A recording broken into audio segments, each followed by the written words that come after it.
again. So I'm in this rather creaky marina. It's Quinto de Lord. Very beautiful. A little bit old, could do with a little bit of refurbishment on the from the sailing side, but yeah, very nice stuff. The dog agrees, she got a walk. So yeah, it's not that protected from swell, but had a rather interesting morning this morning. I anchored in 10 meters of depth and woke up to being in 90 meters of depth, which let's say that wasn't very relaxing. But I thought I've just done some maintenance. I should really have done the video from the beginning, but I just have to crack on. But I just thought I'd let you know, particularly someone like Philippe, who I know has put his order in.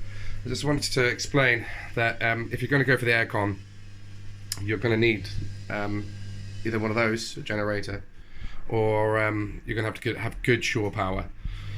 What's interesting is you start on one compressor first, and then you can control that up at the nav station. So there's two compressors here, yeah.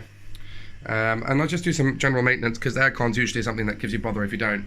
So I've talked about it before in previous videos. This is a seawater strainer, and it uses the seawater to basically go through a pump and then come back in and enter that side in through the into the compressors, and then it comes back out and goes out through a seacock.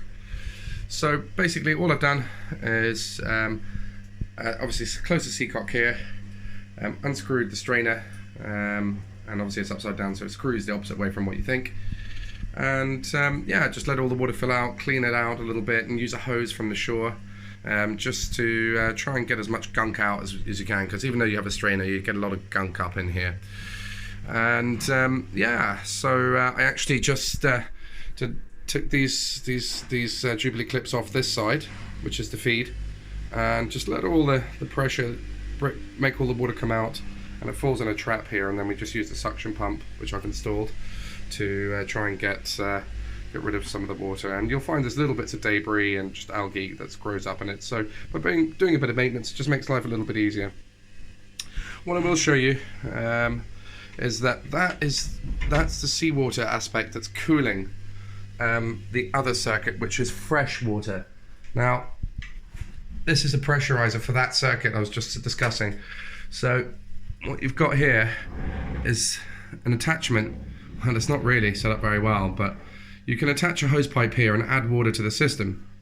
So unfortunately, I noticed on this passage, the last one, I've basically it was getting a leak, and you can actually hear a leak. It's a bit like a radiator in a house. You can hear the water moving, which you shouldn't do. So frankly, what I've done is I've cleaned out the system itself for the seawater cooling aspect by doing what I've just discussed.